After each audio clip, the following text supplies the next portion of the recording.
And you're very welcome back to episode 2 of our Final Whistle Ladies Gaelic Football Podcast, joined once again by Emma Kelly and Joanne Doonan.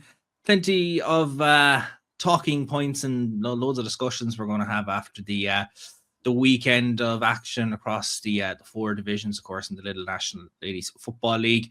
And how was your own weekend? Of course, I know, Joanne, you were playing Roscommon at the weekend. And Emma, what did you get up to? Anything? Were you out of games or stuck referencing? On Saturday I was working, so I had 600 under 14 and 16s to look after a full day, so I freeze my arse off. So I was kind of looking forward to watching some of the girls Gaelic, but I couldn't remortgage the house to pay for it, so it's a wee bit expensive if you wanted to watch every game. So you could probably play guess what game Emma watched each week now, unless there's a yearly pass or season pass that's I don't know about, but sure, yeah, we'll talk about that later. Yeah, I know I had a couple of discussions with people around that and the streaming of it and so on and so forth. Joanne, you were busy enough as well with Roscommon. So second game under the legs. We'll talk about that later on. But I suppose coming out of pre-season now, it's good to get as much minutes into the legs as possible. 100%. Yeah, I think even adapting each week. I know last week we played in 3G. This week we were back in the grass field and just getting used to that and adapting each game. But yeah, I'm sure we'll go into that game itself. Like, look at, I suppose we can look at it in a positive light. We haven't lost the game yet, but yeah, probably disappointing in not being able to secure the win the last 2 weeks. But we're hopefully going in a positive direction. No spray paint this weekend, no? No, I think that's actually what we're missing, Anyone that tunes into this one will be like, what are they on about spray paint for? You'll have to listen back to last week's episode to figure out just what we mean by that. But we'll start with the action from Division 1. Of course, we had 2 games on the Sunday and then 2 games on the Bank Holiday Monday as well. And all 4 games definitely didn't disappoint in terms of the drama and the quality that we'd seen from all those 4 games. We'll start first with the game between Cork and Galway, and it was a goal from Áine O'Sullivan that helped Galway get a win on the board, a 110-2-5 win down in Páirc Uí Rinn. Last week, it was a last gasp score that got them a share of the spoils against a very tough Kildare team, and it was a fairly nip and tuck starting to the game, 8 minutes until we saw a score, low scoring first half, but from Cork's perspective, they were 2 points up at half time. You're going into the second half just trying to utilize that home advantage, and then Andrea Trill sticks the ball into the back of the net to make it 1-4 to 6 points in favour of Galway. How big, Emma, would that be now for a turning point for a team when you're behind at half time and then you come out and you grab a goal as the opening score of the second half? Here, getting a goal from the throw-in, it's something that a lot of teams always try to do, and it is just key, and it kind of pushes you on, and it's a complete sucker punch to the other team as well. So fair play to Cork for not like putting their heads down and going, oh geez, like we're going to let this slip. They're coming out to go at us, but Galway are a top-class team, loads of brilliant players, but you have to note too that they were missing Olivia de Ville. The Ward twins weren't there, and congratulations to Nicola. She got engaged during the week when she was away as well. I think it was the right twin anyway, so sorry if it was Louise. I think it was Nicola. But again, Cork will just be over the moon with getting points on the board there after last week's draw, and like Galway, no matter what team they're out, are always top class. But obviously missing them 3 girls that are your engine point and your vocal point up the centre of the pitch. Especially Nicola would have normally went for the kickouts, and Louise would have been sprinting up and down and being that connection. It is a big loss, but again, Cork won't care. It was 15 against 15, and they got across the line, and it's good to see Kitty Quirkin getting on the score sheet again, and she was brilliant. Áine O'Sullivan led from the front as well as some other of them younger girls coming through. So it's great to see Cork now starting to push on. Yeah, and a bit like last week, they really had to work to try and get something up on the board. Like, they were behind after that goal. Then they responded quickly. Cork managing to put them back into the lead again, albeit just by a point. And then again, Galway hit the sucker punch. Very good passage of play. Kate Slevin, she managed to pass the ball to Roisin Leonard, and then lovely little pass across the face of goal, and Leanne Cohen manages to palm it into the back there to make it 2-4 to 8 points. From that perspective, Joanne, like when a team, I suppose you're trying to work your scores and get back into the game, and when a team hits you with another sucker punch for a goal, I'm sure that can be a bit of a big emotional blow for a team when you're trying to get yourself back into getting those scores. Yeah, 100%. I think it's one of them things where like a 3-4 point lead in a game now isn't really a whole pile of a lead, and sometimes maintaining that lead is very, very difficult, and like that one score, like a goal, can just really like take the wind out of your sails and give them massive momentum. And like Galway were kind of showing that they weren't going to go away too easy, but like Cork showed what Cork does, and they really stood strong. I always say like how a team reacts to a goal is probably bigger, and they certainly reacted. And I think that's one of them things that, like Emma mentioned, they probably seen this game as an opportunity to really seize a win over Galway when they were missing those players. And like Emma said, it didn't matter to Cork if they were missing them or not, but it's a really, really good opportunity to get the win on the board. And yeah, they really responded well to those two goals.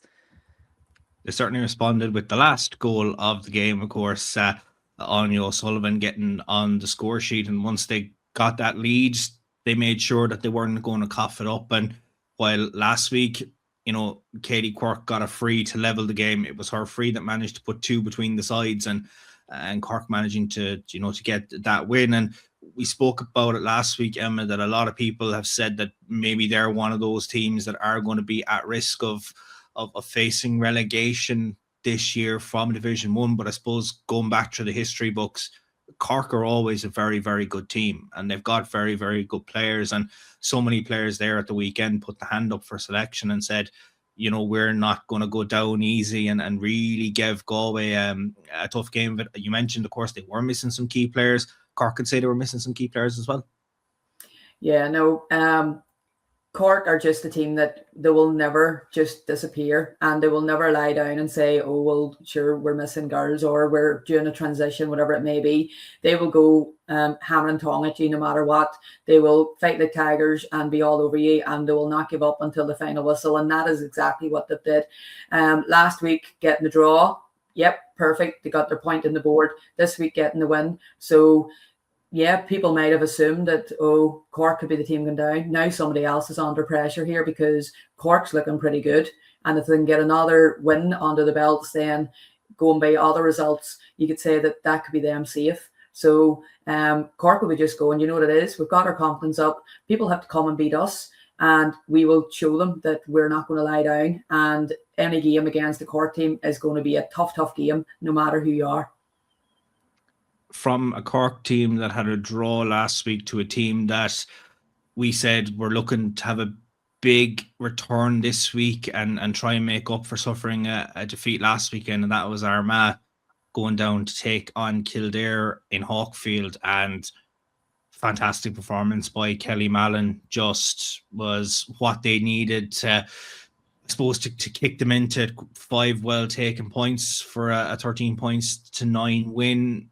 7 points to 4 was the score at halftime. Kildare are a very, very strong team as well. But I think from the Armagh perspective, Emma, they were definitely listening to what we said last week, that they needed a big performance this weekend after the disappointment from that Waterford game. And, you said about Greg, they're not going to panic or anything, but certainly they can take an awful lot from this game. Yeah, no, definitely. They obviously went to Kildare and just says, look, we will... I think it was near enough the same team. Roisin Mulligan came in, and that was the only change there was. So Greg obviously knew that the team was more than capable. It was just he needed to make a few wee tweaks and things like that. But Lauren McConville was immense at the weekend. Everything that Armagh did that was positive, it always came through Lauren, whether it was breaking up a ball, her breaking the lines at speed. If she got fouled, she tapped and went, and she's got frightening speed, like you can't catch her. And then obviously you had Kelly Mallon and Aoife McCoy, so all the experienced girls were stepping up. and they were dragging the likes of the younger girls. Lara Marsden had another very good game, and Mia Ferguson as well. So like they just decided we're going to go at it. And as we said, Waterford, yeah, there were everybody was kind of looking at them, and the performance last week was maybe a wake-up call that maybe we were taking them for granted that they wouldn't have been as good. But even looking at today's performance, that we'll talk about later, you're kind of going, well, fair enough. They went Armagh were missing, but Waterford are very slick at the minute. So Kildare, Armagh were just going, look, we'll go down, we'll steady the ship, we'll get the points on the board, and all their leaders stepped up. And as I said, Laura McConville was immense. I suppose that's what you need as well when you're coming into these type of games, Joanne, is you need those type of big players to perform. And, you know, Lauren is coming into the role of captain this year, vastly experienced player. But then, as we mentioned, when you have someone like Kelly who can take those scores, or those other girls that manage to chip away at points and just keep that scoreboard ticking, because Kildare have their own, you know, top quality players. Alana Priesman got 5 points this week. She was very good last week as well. And they have their own, I suppose, really, really good players. They play a nice style of football there as well. So probably from the Armagh perspective, very happy to get that first win on the board, and now can try and build on it now for the coming weeks for the remainder of the league campaign. 100%. I think it's like a nearly a statement performance, especially after last weekend, as Emma mentioned. Maybe it even took Armagh by surprise, maybe Waterford's performance, but even this game from last year, you know, maybe this is a wee bit of a redemption game to kind of prove that, you know, they still have the beating of Kildare after the championship. But like you said, like Lauren McConville has been such a stalwart for them, and she's still so young, you know, and the likes of them girls being able to step up. I feel like Kelly Mann has I suppose, ability to really be a top performer for Armagh this year. Like she, you know, she has the height, the physicality will really suit her down to the ground as well. And like you said, when you have those girls that maybe they did need that wee kick up the arse last week to really step up and to really, I suppose, lead from the front. And with a game where like there was no goals, like them points really do matter, and you know, taking those opportunities when they do arise is massive.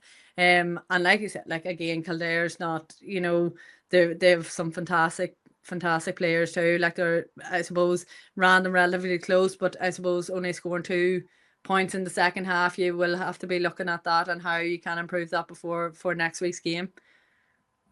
Because I know from the Armagh perspective, like they had to defend ferociously late on. Like Kildare were throwing everything that they could to try and, you know, turn the tide in this game. So it's I suppose, well, last weekend was probably the wake-up call, Emma, that they needed that Waterford game.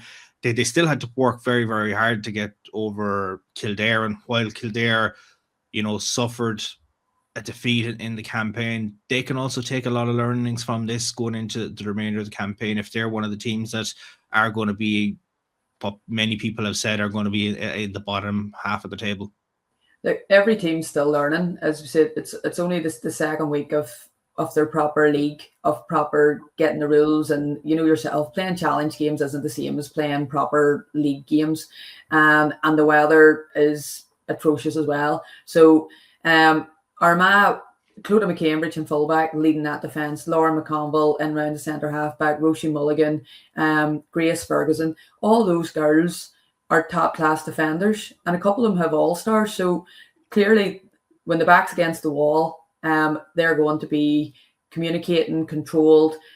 Greg will have them understanding where they should be, when to press, when not to press, who to maybe force them to get the shot away. And it's a learning curve for Kildare as well, because when they're getting new players in as well as everybody else, but it's just about having that patience, and with the Weller deciding who is our best shot taker, where are we going to take it from, are we going to go for the 2-pointer, the goal, or just keep the scoreboard ticking. But Armagh, yes, they lost last week, but all them girls have a lot of experience, and they know how to defend out a game, see out a game, how to be nitty gritty, and to game manage. And Greg is one of the master technicians of game management. So they would have knew right, going into the home straight, what are we going to do to see this across the line? And Kildare will learn from that too. What did they do? How can we counteract that so they can take that forward to the next game?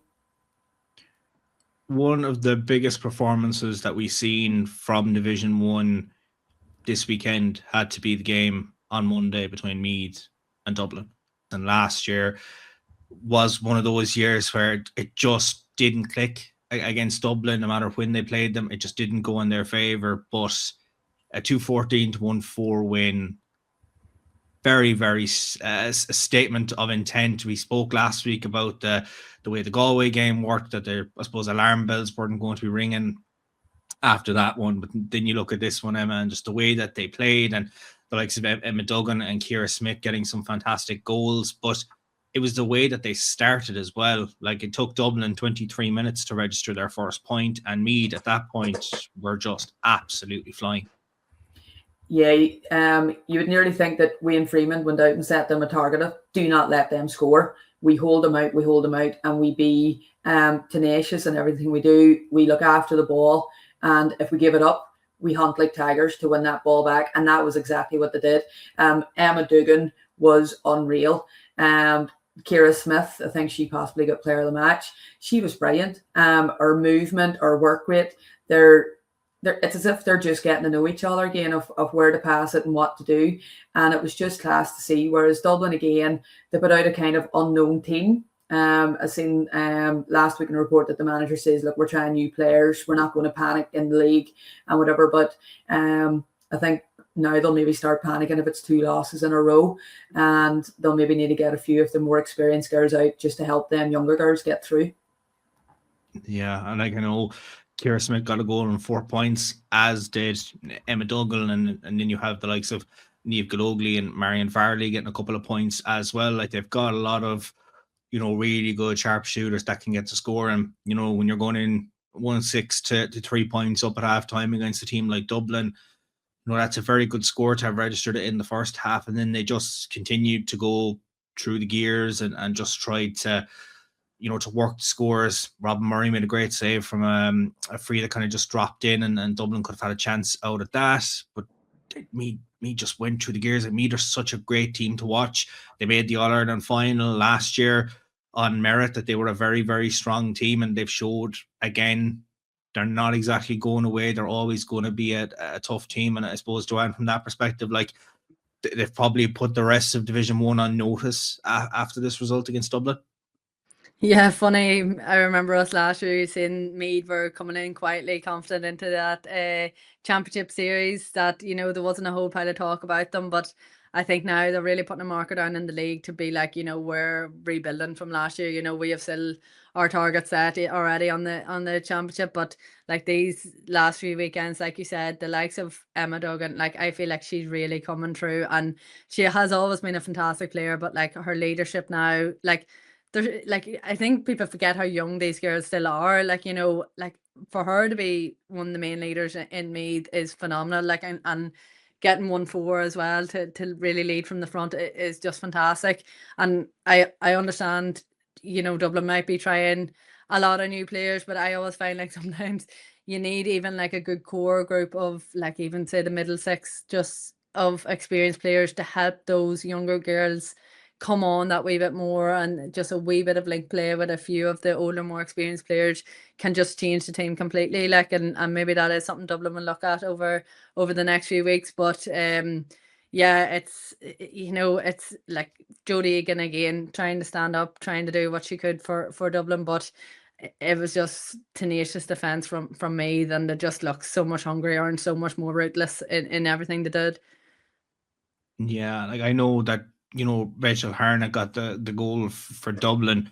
Prior to that goal going in, Meath were 12 points up at that point, and while the goal was probably a good motivational point for Dublin to get, it just didn't go in their favour. And unfortunately, you're on the wrong end of a 13-point scoreline in the end. But like Emma Duggan, as you said there, like, she's just absolute fantastic forward, has been one of those key players for Meath. And it is this generation of Meath players that got them that All-Ireland success a couple of years ago. They're still there, they're still hungry for it, and there's those younger girls that are coming in as well. So from the Meath camp, they will want those regular players to be performing to their best, Joanne, but they'll want those younger players that I suppose were in the stands watching those other girls winning All-Ireland titles and so on and so forth, have gone into those underage inter-county setups and now want to get the chance to to shine at the elite stage as well.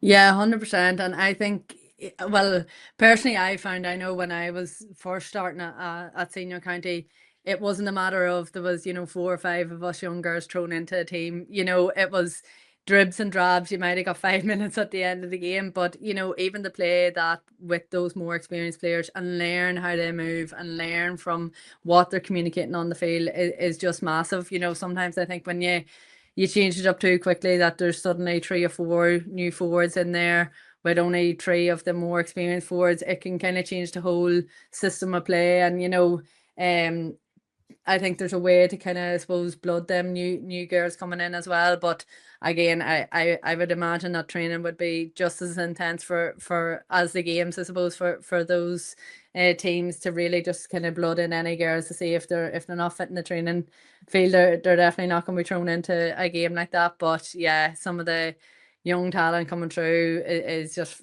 it just seems to me not going anywhere anytime soon.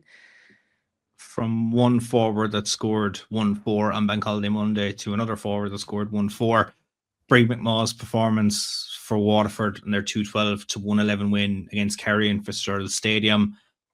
Waterford 2 wins from 2. They've really started, I suppose, Division 1 as they mean to go on. They've just been very, very strong. They looked the part against Kerry, just, I suppose, delivered a performance that they would have liked coming in off the back of that Waterford game. And I suppose from anyone's perspective, I know they found themselves, down early on. Kerry, raced into a 2-point lead, but then once you get a sniff of a goal and you can take it, absolutely fantastic goal from Lauren McGregor Emma to, I suppose, give them that cushion. But Kerry still roared back to bring it level at halftime. Yeah, it was a really good and open game. Now, the wind was awful, especially in the second half. The Kerry keeper was completely against all odds, and Siofra O'Shea, we all know how class she is, but some of her high fielding for them kickouts was just immense. You're just going, how is she getting up in the middle of all those girls and plucking that out of the sky? But like Waterford, I think they have built resilience over the last few years, that they might be 2 points down, but they know they're still in it. They might be 3 points down, but they're never lying down. And that was just the way that they played that whole game. They hunted in packs. They were just completely tenacious the whole time, and hunted and ran and see Breach McMaw and Chloe Fennell. Chloe Fennell scored an outrageous 2-pointer. I know she had the wind at her back, but you were still going, she went for that. But in the second half, I think Waterford, because they knew that they wind at their back, they tried a couple of pop shots that you were going, that didn't make it at all. That I think then Kellyanne Hogan and a couple of girls come on then, that they just said, right, okay, let's calm this down. We have possession. We need to make this kind of count. And I'm sure they're glad now, because Kerry came at them and it went down to the wire. I'm actually shocked that Siofra didn't go for goal the first time that she had a shot for the free, that she took the point, because that shot she went in the last 30 seconds, rattled that crossbar. I don't know if the Waterford player got their hands on it or not to tip it onto it, but what a shot. And like, fair play to Waterford. As I said, over the years, they've been knocking on the door and they've built their resilience. And all those young girls are coming through now, and they're just going, look, we're getting the credit for all that hard work that we've been putting in, the slogs we've been putting in, and now we're starting to see the dividends, and it's great to see. And it was a fairly, forward and back opening half between the two teams. The likes of Siofra getting a couple of scores for Kerry, Rachel Dwyer, Danielle O'Leary. They had the forwards that were able to do it, but Waterford, had their own players that were able to get those scores on the board. And then Kerry gets the first score of the second half, and then just a fantastic goal from Breen McMahon. I have to say, just a nice little lobbed finish into the back of the net. And that just kind of gave them that little bit of a cushion. But then, Kerry just started to reply that little bit better. They start to get a bit more ball in. And then Rachel Dwyer puts the ball into the back of the net. And it's very much effectively game on. But I think with the breeze, Emma, we are going to see it a little bit more, that you might go for those pop shots or might try the 2-pointers a bit more. And he just that 2-pointer from Chloe Fenn, like, you just had to stand up and applaud it. Like, it was just a fantastic score. She got the space, backed herself, and yeah, breeze was to her back, but she still, went to try and kick it. I'd say on a normal day, it would probably still go over as well. She just had the way that she struck it, just looked, fantastic. And, they had McMo as well. But Kerry kind of didn't really give up throughout the game. They had, as you mentioned, Sheafus Free that rattled the crossbar, coming at a time when Waterford were down to 14 as well. They had that sin bin for the final few minutes of the game, but they managed to tack on a couple more points and seal a 4-point win against a very strong Kerry team on home soil. So, Joanne, Waterford are a team that, everyone is going to probably have on the radar, and they might now have a target on their back for the remainder of this campaign. Yeah, and maybe we probably didn't give them the credit that they were due, and they're really proving everybody that they're, here to be taken seriously. And they just look like a team that, even though it's only second game in, that they're drilled and they know what to do when their momentum is in favour of Kerry. Like you said, when Hannah got that sin bin, you'd think this is it, 5 minutes, Kerry going hell for leather at them. And they were just able to see the game out, which was really, really good to see. And I know sometimes when you do get a sin bin, sometimes you can step up a wee bit more. But they definitely showed that they had that, I suppose, composure, and that it's game management. That, what do you do if you're a few points up with a few minutes to go? Not taking those pop shots in that time, not allowing a quick kick out, keep the squeeze on, and again, it was phenomenal to watch too. Waterford ran Kerry very close in the Munster final last year and went into the championship last year, and I'm sure can only take a lot of confidence going into this league campaign. And looking at the league table, after the second round of action, it's Waterford top of the table, 2 wins from 2 with 6 points on the board. Cork are in second place with 4 points. Then we have Galway, Meath, Kerry and Armagh in third to sixth place respectively, all on 3 points after the 2 rounds. Kildare in seventh with a point, and then bottom of the table is Dublin with no point tallied from their opening 2 games. Looking at the fixtures for the weekend coming, Waterford and Dublin will kick us off. Of course, they were in group stage action of the Senior Championship last year, so they'll be looking to do battle once again. That game is on 4:45 on Saturday evening. Then Armagh host Cork at 1 o'clock on Sunday. Galway play Kildare at 2, while Kerry face the trip to take on Meath, the team that defeated them in the All-Ireland semi-finals last year. So that brings us to Division 2, and we'll start off with a very high-scoring performance from Mayo against Wexford, winning 5-14 to 7 points.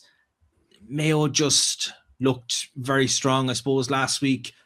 We're disappointed with how that Cavan game transpired. We will talk about Cavan in a few minutes' time. But from the perspective, they were 2-5 to 2 points up at the break, Emma, and it's a first win for Diane O'Hora as Mayo banished door. Yeah, as we said last week, Diane was just thrilled to get the point and over the line against Cavan, but she will be just over the moon with the performance of the girls yesterday against Wexford. I think the big thing with Wexford was the sin bin. People don't realise how that's going to affect their team, because no matter what, you always have to leave your 3v3 or your 4, counting your keeper, v3. So you're going to be a player down each time in defence. So losing one player, especially in the first half, maybe Waterford, it was the last 5 minutes, so they could really dig deep. But you know yourself, if it's in the first half, and then the first 5-6 minutes in the second half, that's whenever normally you get caught on the hop. And Mayo punished it, and it was good to see a wide spread of scores for Mayo. Is Aoife Staunton related to Cora, or am I just assuming with the name? But again, the Needhams, I think they're twins.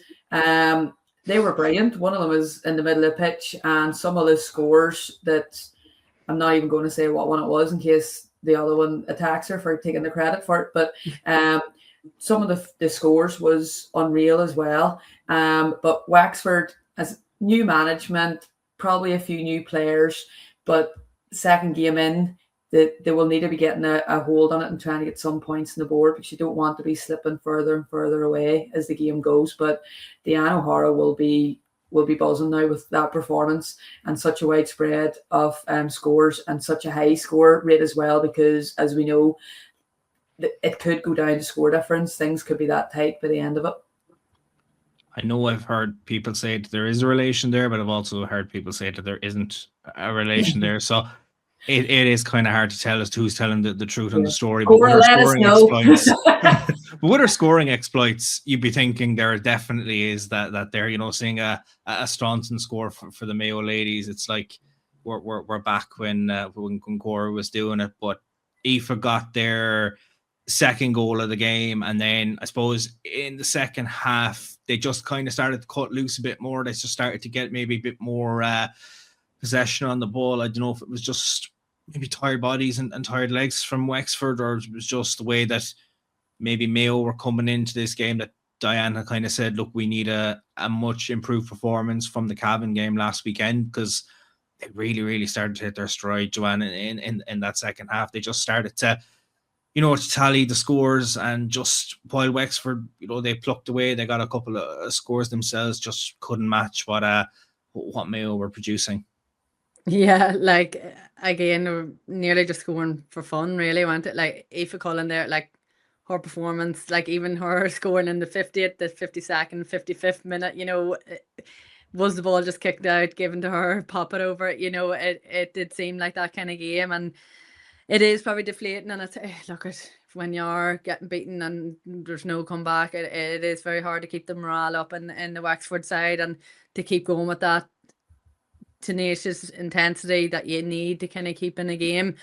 It's probably hard to keep that going when you're losing by that much. But what a performance by Mayo. Like you said, I would be saying that Diane was in there and just saying about being ruthless and not letting up, even if we're 20 points ahead, whatever it may be. And they really showed that. And I don't know, maybe this shows more of me, but as a forward, I think that's, what you probably don't see enough in the game. Some girls are happy enough to tap over a point when it was a goal opportunity, or, whereas I feel like, especially in these competitions, it can come down to score difference, and, it is important to take those opportunities, and, you mightn't get another one for 10 minutes. So you have to be really ruthless in that.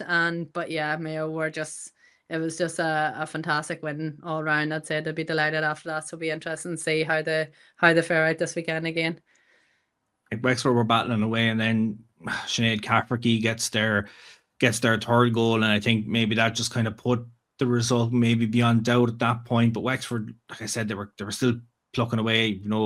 On other days, Aoife Cullen is probably getting those scores late on, Joanne, to win them the game or turn the tide or whatever. But just on this occasion, for Wexford, didn't go their way. But then, they had the luxury of taking players off that had got them scores, and then got 2 goals from Maria Riley, who'd come off the bench. So from the manager's perspective, Emma, like to have someone who can come off the bench and grab you 2 goals, as well as having players that are on the field that can do the same, is probably just beneficial for any team, that you can just have a wealth of scorers, not maybe relying on those maybe 2 or 3 to constantly get you goals in a game. Yeah, well, I'd say Maria would be like any other person sitting on the bench. They'd be fuming that they're on the bench, and they would want to get on and get a few scores to prove, look, I want to start.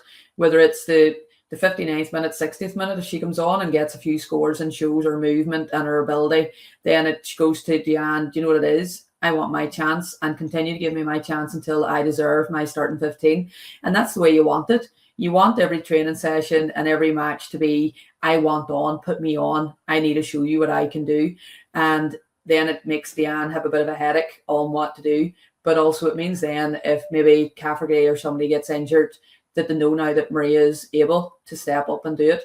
But it is what a squad is. You need a squad, and especially in the league stages up until semi-final and the in Division 4 in the finals, you're allowed to play unlimited subs. So when you're that well ahead, this is when you give those young girls a chance that maybe normally hasn't, or that maybe has only come onto the squad, to see, are they able for the rough and tumble? Are they capable of stepping up when it counts? Can they step up to senior level at this level? Because I'm sure Diane has probably given a lot of girls their debuts over the past couple of games as well. So it is just good to see new names getting a run out and getting their name in the score sheet and putting their hand up. It's a great chance to get those, I suppose, those newer talents unearthed, and again, you know, to see who's going to come through to your squad once we hit the championship season. Moving to matters elsewhere, Donegal with a 2-10-13 win against Monaghan. We're talking about players that led from the front in terms of scoring. Suzanne White with 1-7, just such a figurehead for Donegal, and their fantastic performance. Eva Gallagher, you know, coming off the bench last week and got a couple of points in the game. And I'm sure from James Daly's perspective, 2 wins from 2, Donegal motoring fairly well to start off the league campaign. And I suppose Monaghan will be disappointed. You know, it was 2-5 to 6 points at half time, not the way that they wanted this to go. We know, I suppose, how strong Monaghan are as a team, and Suzanne getting the goal and Ava Caulfield getting the goal in the first half as well. I suppose from Monaghan's perspective, Joanne, they will be disappointed just as to how this start to the division has gone, but Donegal probably, again, full credit for their performance.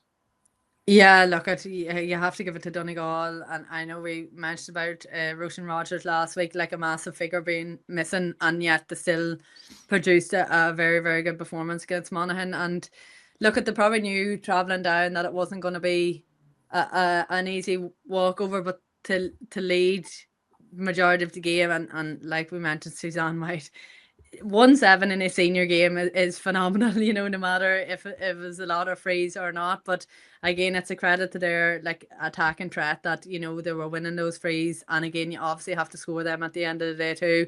And even like a teenager, you know, Ava Caulfield able to come on and or to start and to actually do damage, you know, it shows the talent and the versatility of that Donegal side, and they have some amazing scoring threats. And even watching them last year, they probably didn't showcase what they could fully do last year, and I feel like they're really gelling more as a forward line this year, and they're really able to do that wee bit more of the damage. Two teams like Monaghan that if they're not, you know, up for it, they're gonna punish them. And I think Monaghan probably will be disappointed with the last 2 rounds. Like again, we mentioned new management and things like that, but regardless of that wee bit of a rebuild, you know, to run them, I suppose, close, but the goals probably just did kill that wee bit of momentum off with them, and that they were just chasing too big of a lead for the rest of that game. So again, it might be a focus on them this week to really hone in on trying to keep them goalless, I suppose, is a big target for them in the coming weeks. Yeah, and I suppose from the Monaghan perspective, you know, all bar one of their scores in the first half didn't come from frees, and it was Ava Sherry and Chloe McBride that put those scores over.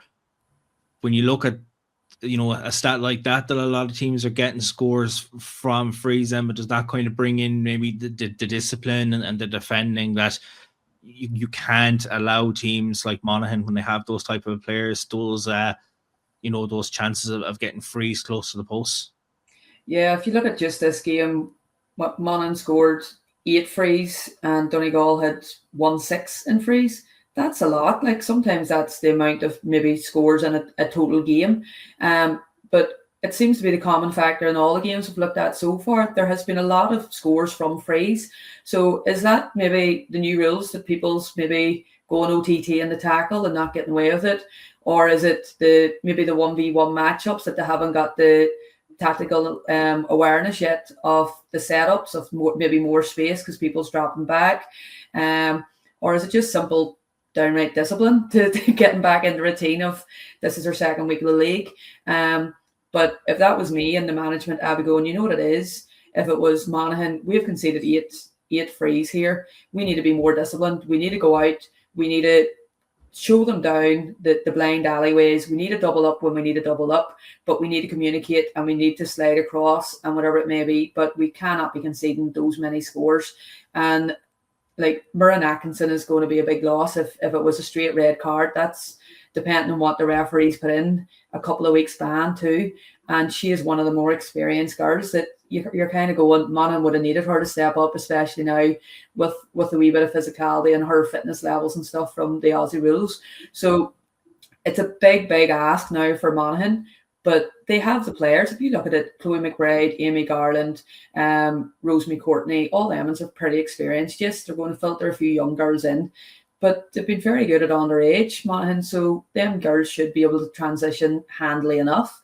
So, but I'd say if they can tighten up in their discipline and get their scores on the board, they can be right back in this, but they need to sort it out for next week's game. So this week's technical awareness and walkthroughs of training is going to be vital to Monaghan.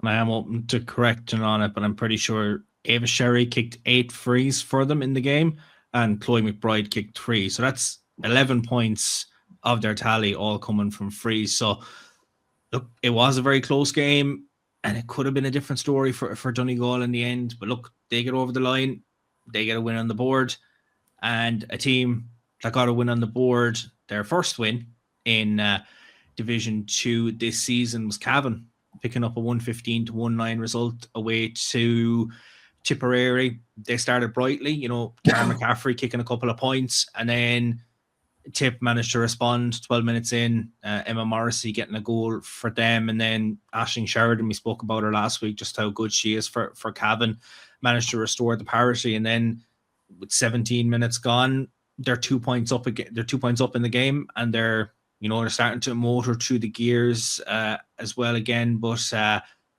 it took 19 minutes for Tip to get their first point at the break. It was 7 points to 1-2 from a Cavan perspective. So Cavan looked very, very strong again, Joanne, and maybe our team that might have gone under the radar for teams coming into Division 2, having stepped up from Division 3 this year. Yeah, look, we mentioned last week that, between the top end of that Division 3 and I suppose the bottom end of Division 2, but they're certainly showing that it's not just the bottom end of Division 2 they're targeting. Like, they're really making a mark in this first year being up in Division 2.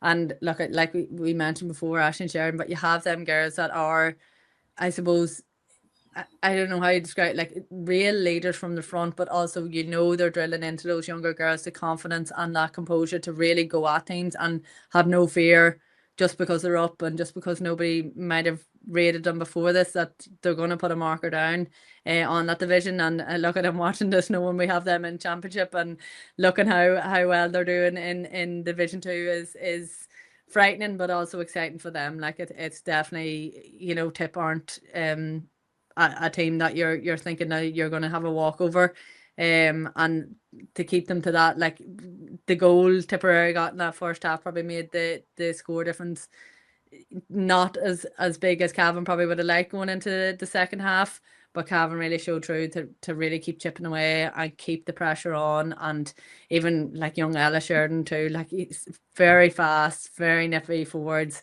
that have the ability to do damage when they run at teams. And then from the Cavan perspective, you come out after the halftime chats and immediately Ciara Lynch has the ball into the back of the net.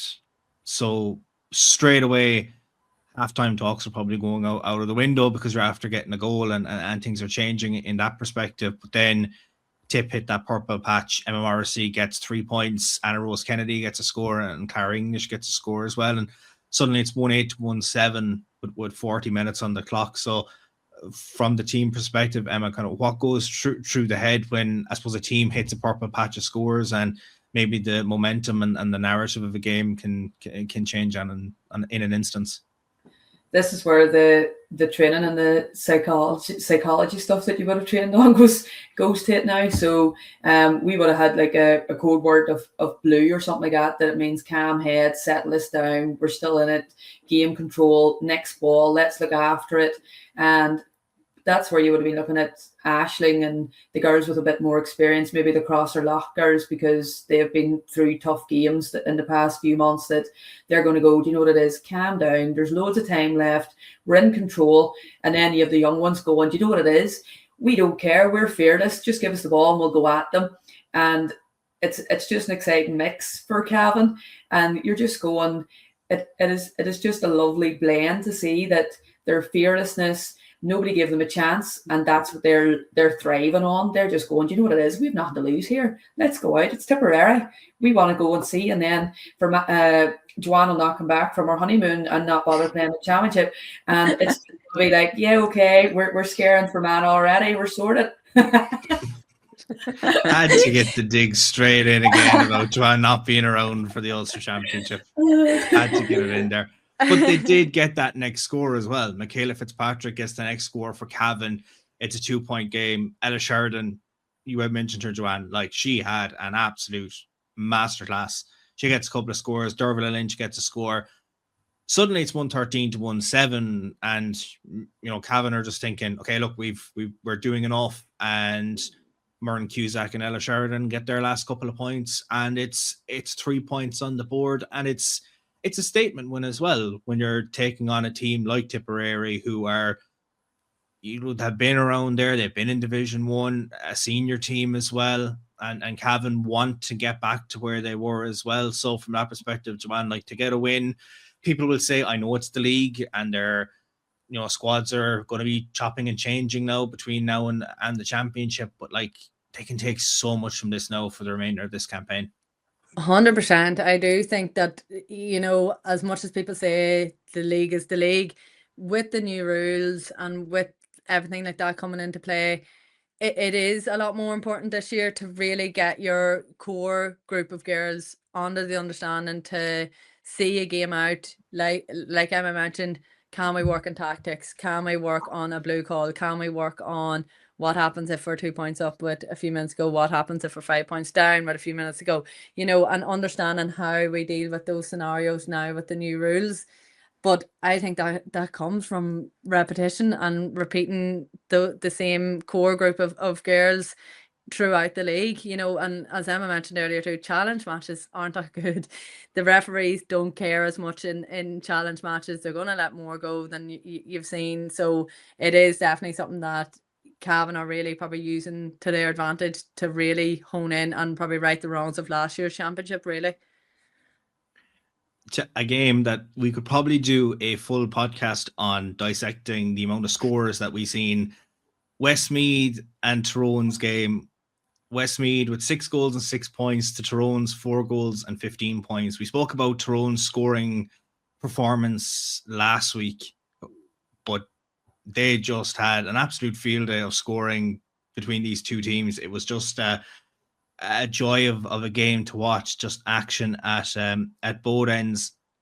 Fairly close start to proceedings. Then Maeve Maxwell gets a goal for Tyrone, and then Emma Conroy, Eve O'Neill, Emma Jane Girvin and Aoife Horace get a couple of points. They look like they're in a strong position, and then Katie Kilmurray and Anna Jones, who gets the first of 4 goals in the game from the Westmeath perspective. I suppose just bring it straight back into perspective. And then Cara McNamee gets a goal for Tyrone. Maybe that shifts the momentum back in their favour. But then Westmeath finished the half fairly strong to go into the break leading 4-4 to 2-7. And Jones manages to get 2 more to complete her hat-trick. A hat-trick in the first half is some feat for a forward, Joanne. But like that's a crazy opening half of scoring from both teams.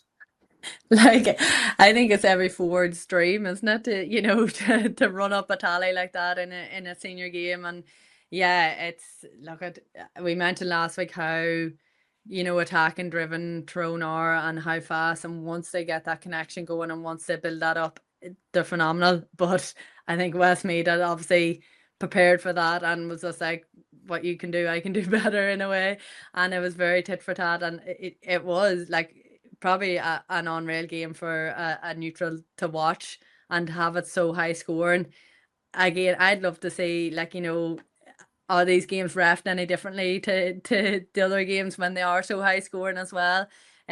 But again, even that Cara McNamee's goal over the keeper head, it's just deadly to watch. And I suppose exactly how you'd want to punish a kick out like that whenever you need to swing the momentum in your favour, because it's going tit for tat each time. Like, but yeah, what an opening half of football. And I know Lucy McCartan gets a goal in the second half, and Jones manages to get her fourth of the afternoon, but Tyrone managed to get over the line. They get a second win on the board. You know, look, these two have history from the championship last year. They know all about each other, and like, it was probably always going to be a very close game, Emma. But from the scoring exploits, like, I suppose a lot of teams will be happy with the score that they put up, but I'm sure both teams will be disappointed with the amount of scores that they conceded as well. Yeah, if you look at it, Tyrone had 7 different scores. And then going from the highlights that we're seeing as well, it was tit for tat, but I'd say both teams were out there trying to set a tone and a standard, especially Tyrone. They're probably going out and saying, you know what it is, we're going to set our standards higher. We're in senior this year. We need to go out and prove that we're more than able and we're more than capable of doing that. But the likes of Niamh O'Neill, Aoife Horse, and that, they were rotating in and out. From the half forward line to full forward line. Niamh O'Neill, as I said last week, has great vision and her passing is unreal. She's brilliant at just threading it through like a needle. And I think it was her that maybe got the pass into Cara for her first goal. But both teams just kind of decided, right, well, if a goal's chance is on, we're going to go for it.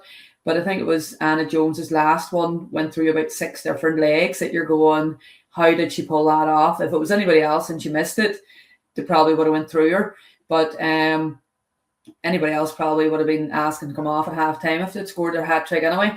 But yeah, it was great, high scoring game. But as we said as well, Tyrone is just making sure that their score difference is going to be far higher than anybody else's if it does come down to the wire.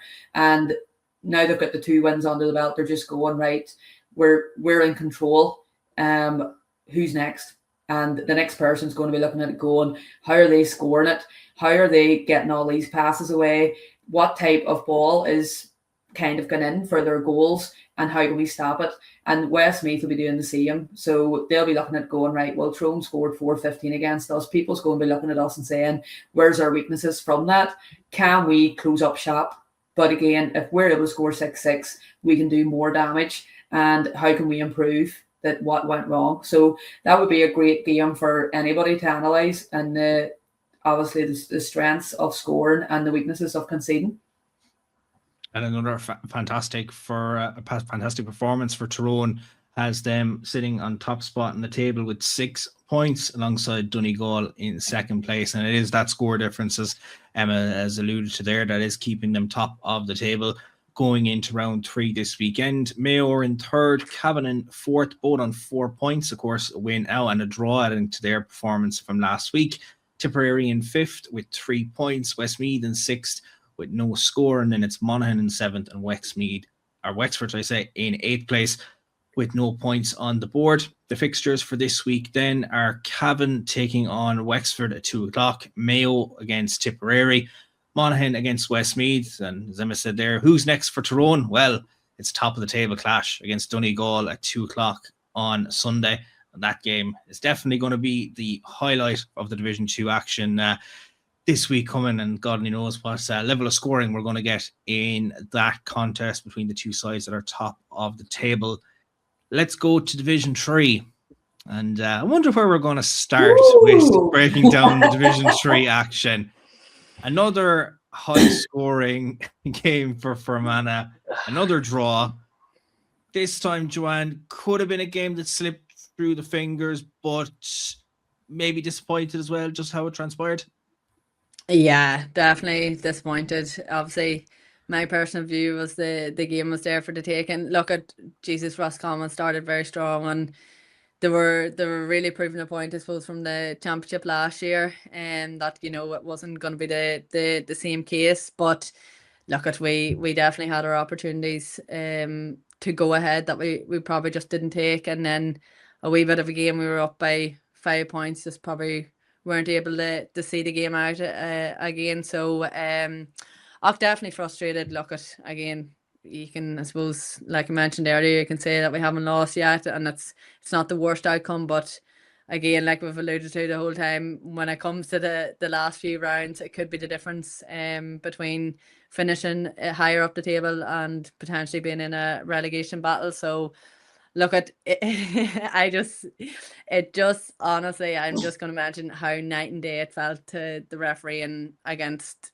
Laois versus this week. And again, maybe here's me saying that because I got sin bin, but it was very hard to grasp what is actually the rules. And like we mentioned last week, it's nearly a different shade of grey. Like yesterday felt like it was just a normal physicality that we've always been used to. Like there was no extra physicality allowed in certain scenarios. And then there was other scenarios that, you were getting a free or you weren't getting a free that, may have been a free. But again, I suppose like any game, it's going to be very subjective to each referee, and I'm not saying in any way it was more towards Fermanagh. I'm sure Roscommon were probably like, okay, what's going on here? But look at, disappointing from our end, but some very good performance. Like I probably didn't mention we had 4 debuts last week, and we kept the same time as the previous week. We made a few quick changes, but Abigail Sinead Bart, who is just phenomenal for us this year, and is racking up scores, and her speed is just outrageous when she goes at teams. Like, so she's been phenomenal to watch. Emer Smith's obviously back in this week too, which was a massive help. But yeah, just probably struggled to see the game out when Roscommon really put the pressure on. I'm lucky, to be honest, at the end that it came off the post, that last opportunity to win the game for Roscommon. So we'll take the draw after that. Saying that you were ahead 1 goal and 2 points to a goal and a point after 7 minutes, but then Roscommon just started to get their influx into the game. Caoimhe Lennon managed to level the game, then put them ahead, and then Aisling Hanley gets 2 goals and a point, and suddenly it's 3-4 to 1-2 after 19 minutes. You might think that heads might crumble, but you managed to get the scores coming out of it. And Emer Smith, you mentioned her, she comes on, like she's going to guarantee you a couple of scores a game. Like Emer's scoring exploits, like when she was in Division 4, like the stats that we were getting from Emer's seasons, like the year you won the junior championship as well, I can't remember what she finished up on. It was just absolutely ridiculous. But as you mentioned, Sinead Barrett getting the goal in the 26th minute, and then a certain Joanne Doonan pops up and gets a goal, and suddenly we're level again, and it's 3-4 apiece at the break. So having come, I suppose, out of the fire in the first half when Roscommon had built that lead, what was the team talk then at the break? Probably disappointed how we started, to be totally honest. But again, like you mentioned, we probably shown that we didn't drop the heads. It was just a matter of about chipping away at scores, and look at, they got a goal pretty quick, like you mentioned, chipped over a point, but then we responded with a goal, and I think that settled it a wee bit more. But we had a lot of possession that just didn't turn into scores, which again is something that we need to look at. And I suppose, like you mentioned, when Emer come on, you can nearly guarantee a few scores from her, usually frees too. That again, I'm gonna give away slightly. Emer was getting tugged and mugged a lot during the game. Even the goal that I got actually came off Emer being pulled down, and I just picked up the ball and put it in the back of the net. So she kind of did the groundwork for it. But look at, I think it was just mainly at halftime about refocusing and going back out there and having a clear vision of how we want to attack and what is our focuses in the back line. And look at, like you mentioned, we knew Hanley and Lennon was always going to be threats. Like, and it was the exact same last year. There's some phenomenal forwards, like, and the link very well. We noticed this year compared to last year through the middle of the field as well, and it was it was hard to stop and hard to defend. And funny, I mentioned when I went off at the sin bin, I think they actually stepped up. They had more turnovers in that probably 10-minute period than they did when I was on. But no, look at, they were very They were very good. That last spell of 10 minutes, Roscommon really put the heat on, really put the pressure on, particularly our kickouts. We felt, I suppose, we couldn't get them out, and we just needed that wee break in play. But again, look at loads of learnings. I'm sure they're going to be the same. They're probably happy enough with the draw, but I'm sure they're going to be looking at that like a could have won game as well. I know, having watched it, I thought when Emer was brought down, it should have been a penalty.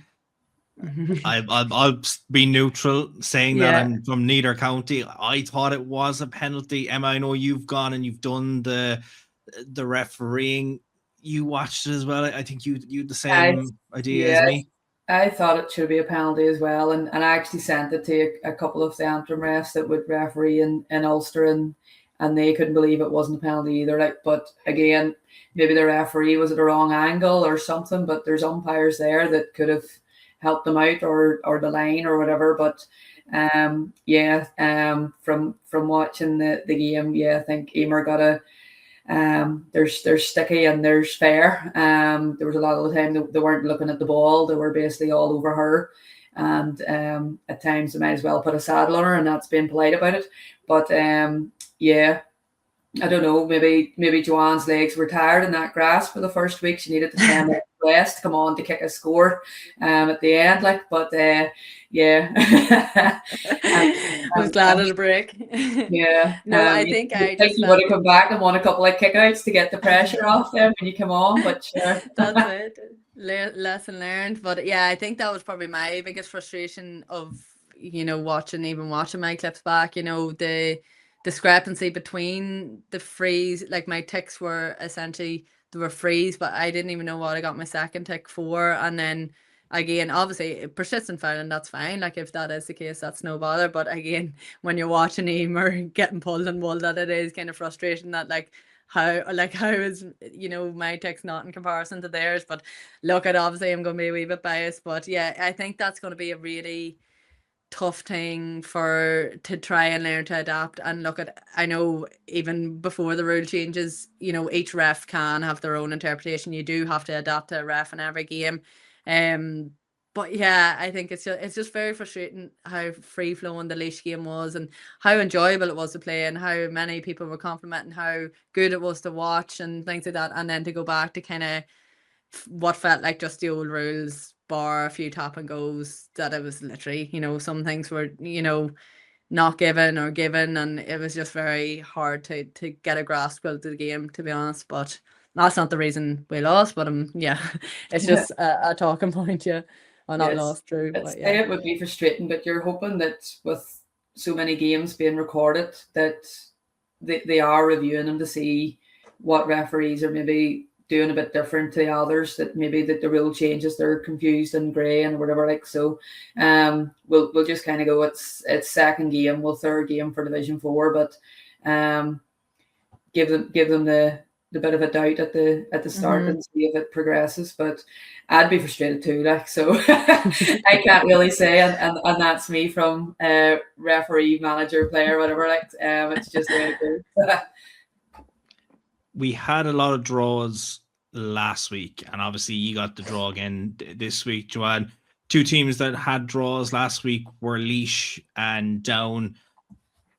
A good performance from Down, really had to dig deep to take on a very strong Laois team. Of course, Laois playing in the Astro pitch again, like they did against yourselves, Joanne. So I don't know about paying fumes there for Down this week, or for that 2-point arc still there. But Down made full use of it. A very strong performance to get over that line, winning 2-14 to 1-14. And from their perspective, Emma, maybe last week, Louth were kicking themselves that they let the lead slip, and Down came right back into the game. But Down, I suppose, wanted to come out and turn things around this week, and certainly delivered a very strong performance.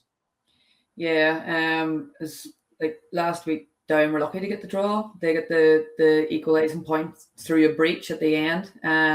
So I'd say they were going out now to prove that was just a slip up. As we said last Sunday, their game was a bit of a mayhem, 2 or 3 different venues, different change of time and stuff. So it was kind of everything through in the air. So it was a wee bit more controlled, down the right time, everything kind of set their schedule. And they went out and kind of went at it. But again, 6 frees. It's like I don't actually remember how many frees Fermanagh had got against Laois last week, but that's a lot of frees to concede as well. And Down obviously punished them with that. Emer Fitzpatrick, we all know that she's got a brilliant boot on her, so even she got the 2-pointer last week. So you're kind of going, right, well, if I know I'm coming up against a really good free taker that's on song, why am I giving away fouls that's going to be punished? So Laois, I think, will be gutted that they've let it slip away, possibly from their indiscipline. But Down, after travelling that distance, will be over the moon to come back with the 2 points on the board and righting any wrongs that they felt from the Louth game. But it's great to see Laois Duffy and Eva Hicks, some of the Breda girls, stepping up as well. Laois is just a class player altogether, and Carol Mulvaney will be a big addition whenever she gets back to full fitness from her injury as well. They were up 1-9-6 at the break, and like, credit to Laois, and you would have seen it last week, Joanne, just the way that they battled straight back into a game. You know, Sheaffer Havel finds the back of the net. You someone like Emily Lacey, who can kick 5 points for you. You know, very strong performance from her. But Emer Fitzpatrick with 7, Ava Hicks with a goal and 3, Laois Duffy with a goal and 1, and Niamh Rice and Niamh McGrath getting a couple of points as well. Like, Downer looking very strong, but I think Laois will be disappointed not to have got a win on the board, and going in now to round 3 at the weekend will be, I suppose, really trying to chomp at the bit to try and get the result this weekend. Yeah, I feel like especially home games, I know for any county, like, that's something that you really want to target, and I suppose it is a massive advantage. We spoke about it last week. The travelling team always has that wee bit more to prove when you're travelling down the road. But like I mentioned, like Emma mentioned, like Laois Duffy, when she gets going, like, they have some fantastic speed in the forward line in Down this year, and I do think that they are a team, and look at probably playing them loads with Ulster and stuff like that. That they're such a real dogged team, and even playing Laois last week, I think that's probably something that stood to us, that we actually were real dogged and getting stuck into them, and that probably wasn't what they liked. And look at Fiona Dooley and all in the middle of the field, like I know she got a score, but you rely on them types of girls to really lead them games out. And to be honest, I know it was only the goal and the difference, but I reckon Laois will be very disappointed with the first 2 games not securing a win just yet. But again, it's round 2. I don't think Laois are going to go away anytime soon. But they probably just have a wee bit more to prove, and just hoping that it doesn't come back to bite them down the line.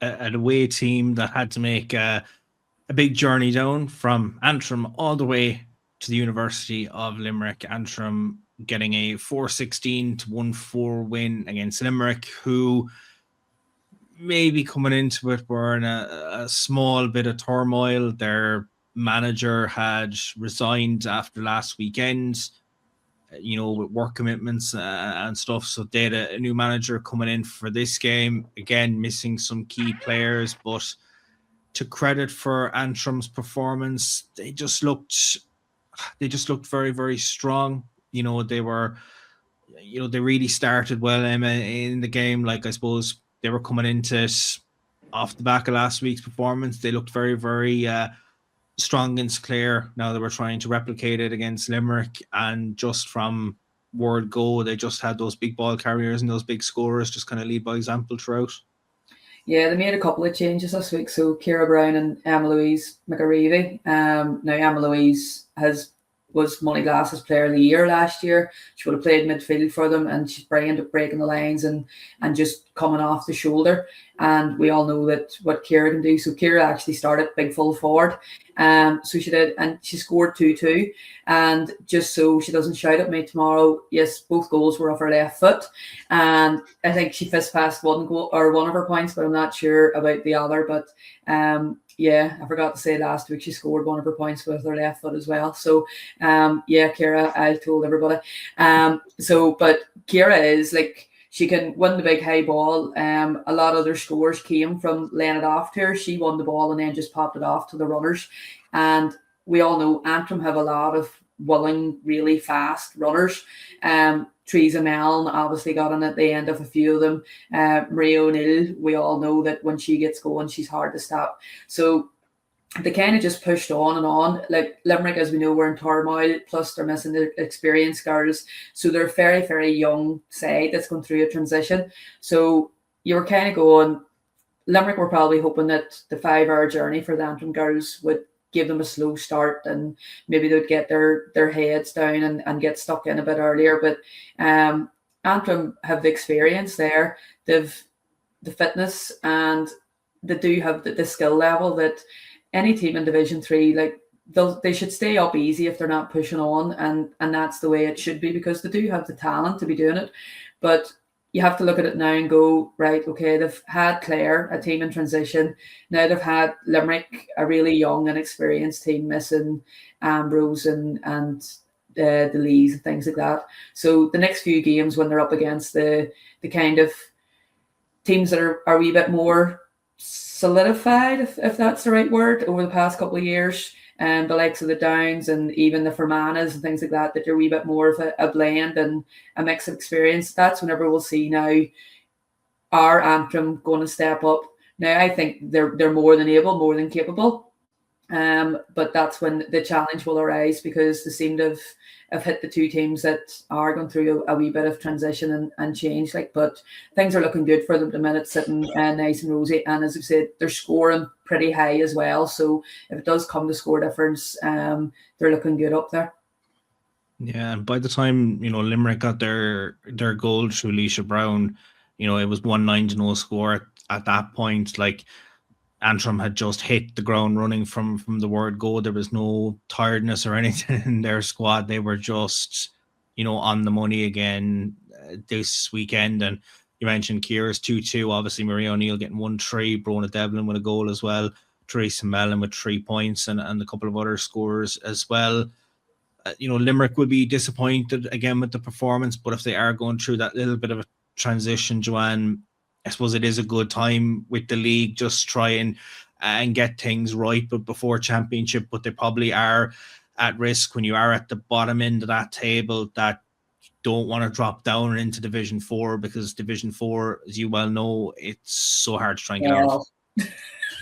Yeah, and look, at Limerick probably know a lot about that too. They don't want to be going back down into it. And look, at people talk about, well, sometimes it's maybe good to go down to build back up, but no, it's like a hole that you don't want to try and get out of. Like, it's very hard to get out of that Division 4 group. But yeah, look, it is a tough time, and it is tough to probably, I suppose, regroup and look ahead at some of the challenges that is ahead of them. But they have to, I suppose, sometimes I think, sometimes them setbacks kind of make you angry, and you have to kind of be a wee bit more ruthless with that. And look, at they had a tough, draw with Antrim the first game after losing their manager. But hopefully they do regroup and really try and put a marker down for the rest of the league. Like, look, at it's probably not good enough for any team to lose their manager one game in. So it definitely will be a tough one to regroup from. But there is a heap of talent in Limerick as well. Like, they just probably are going to struggle this year. And look, I'm not going to say too much until we meet them, but you don't want to be too complacent to think that they're definitely going to be out of the picture, because I don't think they will lie down that easy. But yeah, they have a few big challenges ahead of them too. They're going to have a wee picture of Joanne up in the team talk now. I could be in honeymoon then, will I? I don't know. It might be going on the early honeymoon at that point. It might be moving it from May to the end of March, or whenever you're going to end up playing them in the league this year. We will talk about another team wanting to get a result this weekend, and that was Louth. Of course, we mentioned the draw that they had with Down last weekend, and the disappointment that they coughed up the lead at the end. But look, a 1-7-6 point win away to Clare. Clare made them work for it. They really, I suppose, maybe that home advantage maybe the trip last week, Emma, all the way up to play Antrim was a tough one for them. But, you know, Clare showed what they're capable of doing. It was a very low scoring opening half. Louth ahead with 4 points to 2. Clare make it a 1 point game early on in the second half. Then Louth have a penalty that's saved by Rebecca Sexton. And then, you know, Ciara Woods puts it into the back of the net. She gets a goal a few minutes later. It's 1-4 to 3 points. Louth are starting to motor through the gears, but, you know, Clare again cut the gap to 3 points, but just in the final 10 minutes of the game, just couldn't get those scores to turn things around. Yeah, travelling is always a killer, and at times even staying over the night before is nearly worse at times because you're not in your own bed, you're not in your own settings, you're not getting the right, you're used to your breakfast and your routine, like, so it can be a killer. So as we said, playing at your home patch with your home support, it always is, it's near enough like a 1 point start for you. But it was good to see that they actually put up a fight. They probably learnt a lot from last week against playing Antrim, that they were able to then try and block out maybe some of those scores and push on. And I'd say it was probably just the goals are going to be a killer now, because people are then able to set up a wee bit more better. But Clare, obviously, better performance, but it's still 2 losses. And like they're probably starting to be afraid of what's looming underneath them, and they'll have to try to get a result now at the weekend, wherever it is they're playing. But overall better performance. Louth will be glad to get the 2 points on the board after securing the draw last week, or not securing the draw, basically giving away the win because of the breach. So at least they have learnt their lesson from that. I don't think there was many breaches this week, but yeah, Clare will be hoping to get some sort of result this week now. Well, it was certainly a good result from the Louth perspective, and I managed to catch up with their captain, Áine Breen, just to see how their camp responded to getting the result after, as we mentioned, the result against Down from the previous week. Now, after their victory over Clare last weekend, giving them their first win in Division 3 this year, I'm delighted to be joined by the Louth captain, Áine Breen, on our Ladies Gaelic Football Podcast. I'm sure, Áine, after the week prior with the result against Down, I'm sure you were delighted just to get over the line and get a few points on the board. Yeah, definitely. I think everyone in Division 3 knows every game is just as difficult as the next. After the Down game, we were probably kicking ourselves, but look, we also said that if we had won the game, you know, we probably wouldn't have learned from those mistakes, and what we did learn, we brought it into Clare. And look, I think when you're traveling that far, you're delighted to get the win on the board. I know you had the bit of the lead built up against Down. It's the first game, and then Down came back, and then I know the breach occurred at the end, and that's how Down leveled matters. But I'm sure, as you mentioned there, it was just, I suppose, you were learning the new rules, but you were also trying to bring it into the Clare game, and like Clare gave you a very tough battle of it from start to finish as well. Yeah, look, I suppose the Down game, you know, when you do have that lead, but you know, they're a team that are so physical, so strong.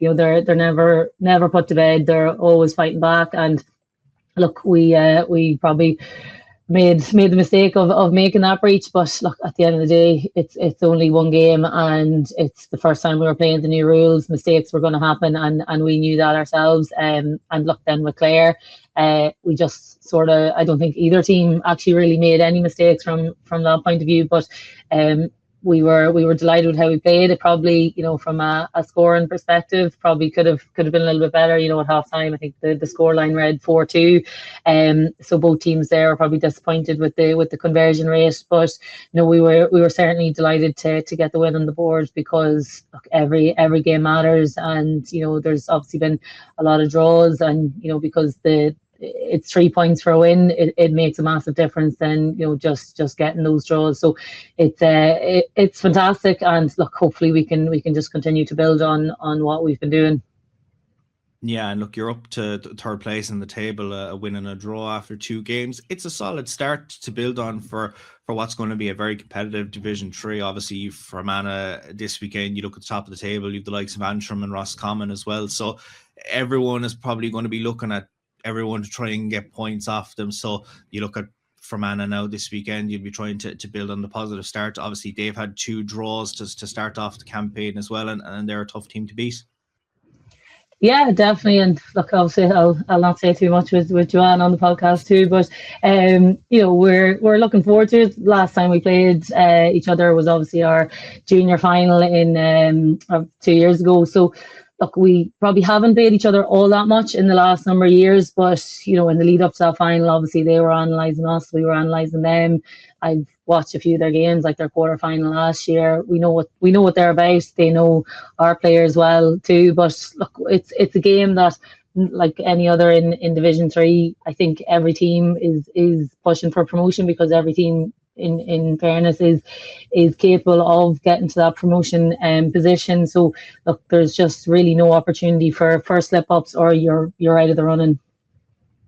Yeah, sure. We all wrote you off on the podcast last year when it came to the final against Antrim. So there's a bit of revenge there of going into the Fermanagh game this weekend. But coming off an All-Ireland campaign as well, I suppose the league is always a good stepping stone just to, I suppose, blood in new players and get the squad back into shape, especially now when you're making the jump up to intermediate football later on in the year. So has it been good, obviously, the new environment and with the rules as well, that you've both brought in some newer players into the squad?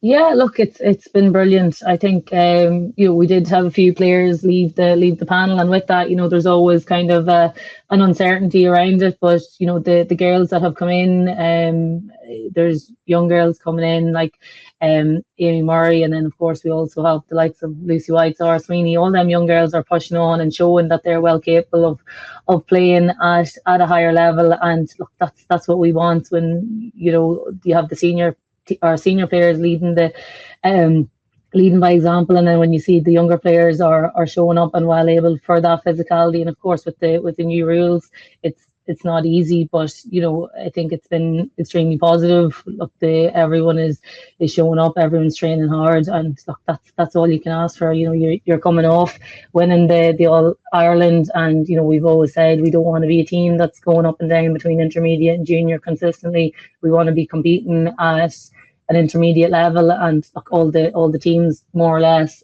in Division 3 are intermediate, maybe bar 1 or 2. And look, if you can put it up to them and you can continue to build on the success at the weekend, look, you'll be going into the championship in a comfortable position. That's it. And I suppose the last time that we spoke was after you came down the steps of the Hogan stand back in August after that junior final. Since then, you've been quite busy. You got married not long after. You were planning that along with your intercounty commitments last year. It was a great year for Louth, but it's been hectic for the last few months for yourself, but I'm sure you've enjoyed every bit of it. Yeah, no, look, it was brilliant. Look, that week was excellent, and then obviously you were brought back to reality by going straight back into your club season, which we got to a championship final as well, and then look, I got the time off enjoying my honeymoon, so it wasn't all too bad. So I've unwinded and ready to get back into another busy season. That's it. I know last year in the league you finished just outside of a final. I think you finished in third spot in the finish up. I suppose, was there a goal set when the group met in pre-season going into the league, or is it just kind of maybe it's a bit experimental, bit of new players under the new rules, and just try and be as competitive as you can, as you're going to be playing a lot of intermediate standard teams in this division, so just try and match yourselves up before championship? Yeah, look, I think every team that goes out at the start of the year, if your goal isn't to win, then really what's the point? You want to be playing at a higher level, you want to see the progress. If you're missing out by promotion by a point, okay, that's fine margins, fine lines. So if you can tidy them up and see that progress. But look, no different to what everyone says. You take it week by week, you play the game that's in front of you first. So look, the goal is, of course, no different to every team, is promotion. But as I said at the start, every team in this division is capable of promotion and capable of competing at a Division 2 standard. So it's not going to be in any way easy, but look, the girls are absolutely fantastic, and all the new girls that have come in have really made such a difference, and it's brilliant to see. That's it. We'll have to wait and see what way the weekend goes with the Fermanagh game, and we'll have plenty of I suppose chats about that game next week on the show. But Áine, thanks very much for coming on this week, and the best of luck with that Fermanagh game on Sunday. No worries. Thanks for having me. Here is the league tables after the opening 2 rounds of action from Division 3. Antrim topping the table, 2 wins from 2 with 6 points. Roscommon in second on 4, Louth in third on 4, and Down in fourth on 4 points. Fermanagh in fifth on 2, Laois in sixth on 1. And they're bringing up the rear. We have Clare in 7th with no points, and Limerick in 8th with no points as well. Fixtures for the weekend: Clare against Down at 1 o'clock on Sunday, Limerick against Laois at 2, Louth taking on Fermanagh at 2, and Roscommon against Antrim at 2 o'clock as well. That brings us to Division 4. We've no Division 4 action this week, but round 3 was certainly action-packed. Carlow making it 3 wins from 3 with a 14 points to 3-2 win against Wicklow. Wicklow really battled hard, mainly from the goal scoring. Just couldn't get a few points on the board to turn things around. But Carlow again looking strong. They were 10 points up to Wicklow's 2 goals at the break, and just looked very, very strong in the second half. Another good performance by the likes of Clean and O'Shea to kick a few points for them as well. Sarah Doyle doing well as well. And I know from the Wicklow perspective, look, Lucy Dunn got 2 goals, and Ella Park got a goal as well, but just not going the way that they would have liked them in the early exchanges. But Carlow motoring well and looking like they want to get right back up to Division 3. Yeah, I think Carlow know rightly, if you stay down in Division 4 too long, it's harder to get out. So they'll be biting at the bit to get back out again. And they're setting their standard now and sitting high and mighty with the 3 wins. But normally, yes, goals will win you games, but you need to be keeping the point board ticking over too. And Carlow, they have just unreal scores. Like Clean and O'Shea, when she's on top of her game, is really, really hard to stop. And she's another one that she's more than capable of 2-pointers. So I'd say once she gets the ball, people's probably right at her foot, making sure she has to lay it off as well. So her movement and vision and seeing the game ahead of her is going to be crucial, because she'll be somebody she always was marked tight, but now it'll be extra tight in case she does get the 2-point shot away. But Lucy Dunn getting the 2 goals, she loves a wee goal, Lucy. She always would have been running at you, and she's very direct. But I'd say Wicklow were probably disappointed they didn't get a few points on the board. But that comes down to Carlow's defence too, who obviously showed a lot of discipline and not giving away easy frees as well for Wicklow to keep the board ticking.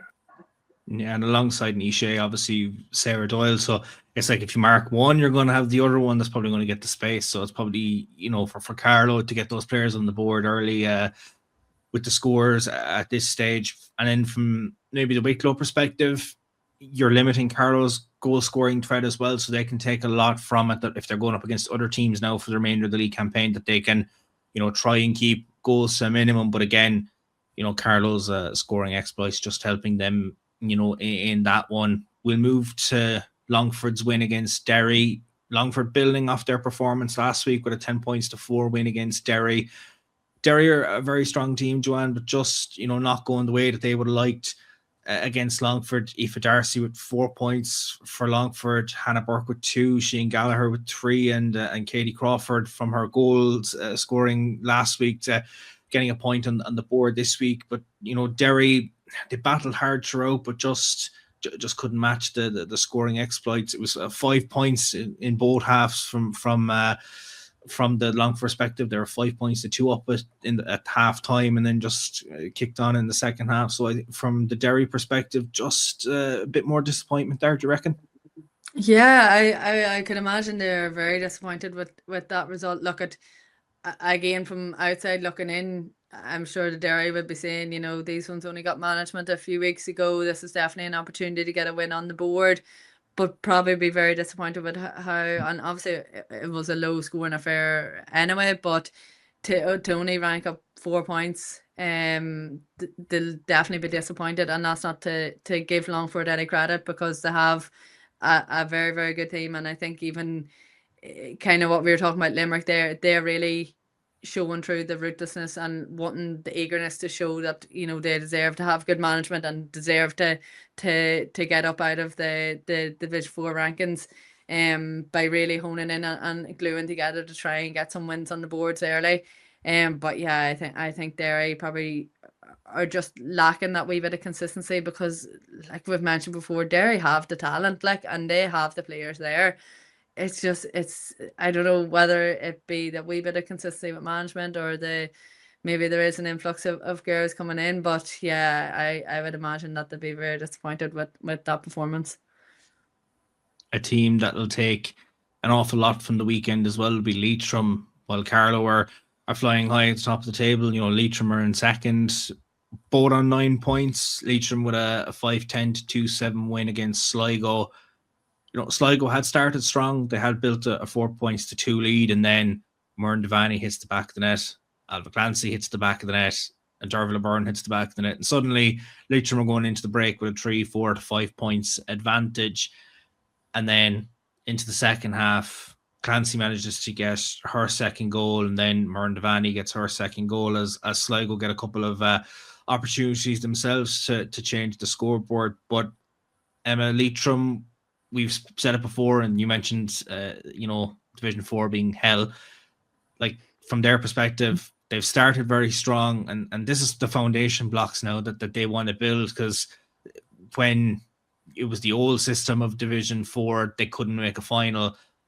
Now, when there was, you know, when one team only went up, and then it was, you know, okay, now we have a semi-final to try and get to, and then they get to a semi-final and they couldn't get over the line in the semi-final. So I think they can take a lot from this now, and just try and build on it now for the coming weeks to try and you know, establish themselves to try and get up into Division 3 for next year. Yeah, obviously if you finish top, you'll meet the fourth place person in the semi-final. But they're building their confidence. They're getting used to each other. They're getting a wide range of scores. Obviously, Devaney and Alva Clancy are well known now. They're household names. You know, if Devaney comes on, she's going to want a goal. So you want to either foul her a good bit out, or just crowd her out that she can't get the goal chance, because she's a brilliant footballer as well. But Leitrim, I think Johnny Gardy's just going, you know what it is? We set the standard, we set the stone or the tone. If we can keep getting big high scores, then when we go into the semi-finals and hopefully the final, then that's it. But again, you don't even have to win the final. You obviously want to win it to have a bit of silverware, but if you win your semi-final, you're promoted anyway. But they're going to be aiming high this year, because they will be gunning to get out of Division 4, because some of them girls will probably go that this is my last go at this. And then they'll be expecting to maybe step away. We don't know. We're not going to assume, but that's what normally happens when it just keeps going and going and going. So I'd say they're just biting at the bit now and going, you know what it is, set the standard, set the stone, and everybody will be scared of us when it comes to semi-final, final stage, and we'll right our wrongs this year. A team that put in a high-scoring performance to round off the Division 4 action from the weekend. Offaly with a 5-19 to 2-point win over Kilkenny. I think it was a game that Offaly were going into knowing that they needed a result from, but they were definitely the favourites to get a result in. Eve Kelly and Sarah Fitzgerald with 2 goals each in the opening half. Offaly, 4-10 to 2 points up at the break. Like, they really went in all gung-ho in the first half, just trying to establish that foundation. And Tara Tyrrell managing to get their 5th goal in the second half as they ran out, fairly convincing winners. And, Joanne, for the confidence as well, I suppose the last couple of years that Offaly have had, and coming into Division 4, and with the way that the Leitrim game had gone, that from their perspective, they just wanted a fairly strong performance and certainly got that this weekend. Yeah, 100%. And look, at no disrespect to Kilkenny, but majority of the teams will be looking at those games to be a score difference game. And look at Jesus, you don't want to see Kilkenny hammered by that much, but when you have that opportunity, and if it comes down to score difference, you want to make sure that you didn't go easy just for the sake of it. And look, I think Offaly showed that with the various different scores. You know, they have the ability there. There's nearly 10, maybe 11 girls that got on the scoreboard there. So, you know, if they can have that confidence to do that in tighter games, to step up and take those scores, that's what they're really needed to get out of Division 4 again. But yeah, a very convincing win for Offaly. I'm sure to be happy with that one. Definitely, and that's certainly affected the league table now. Looking into Division 4 league table after round 3, Carlow, as I mentioned, top with 9 points difference, keeping them ahead of Leitrim in second, also on 9. Offaly in third with 6, and Longford in fourth with 6 as well. Then a little bit of a gap with Derry in 5th position on 3 points, alongside Sligo in 6th on 3 points. Wicklow yet to register a point in 7th, and the same with Kilkenny with the score difference there. Not flattering their performances so far, with no points on the board in 8th spot. So that has been a fairly eventful look at what happened last weekend, and what we're going to see this weekend across divisions 1, 2, and 3. It's going to be fairly eventful as well. We'll have more games to discuss. There'll be plenty of games being streamed as well, and you know, the fixtures, we could see a couple of fixtures changing with times as well. So we'll have to see how things play out over the next few days before the balls are all thrown in for the various games over the weekend. My thanks to Emma and Joanne for joining us for episode 2 this week. We hope you've enjoyed listening to us ramble on for the amount of time that we've been on the call this evening. There's been plenty to discuss. There'll be plenty to discuss for the remainder of the league as well. But hope you've enjoyed it, and we'll catch you next time.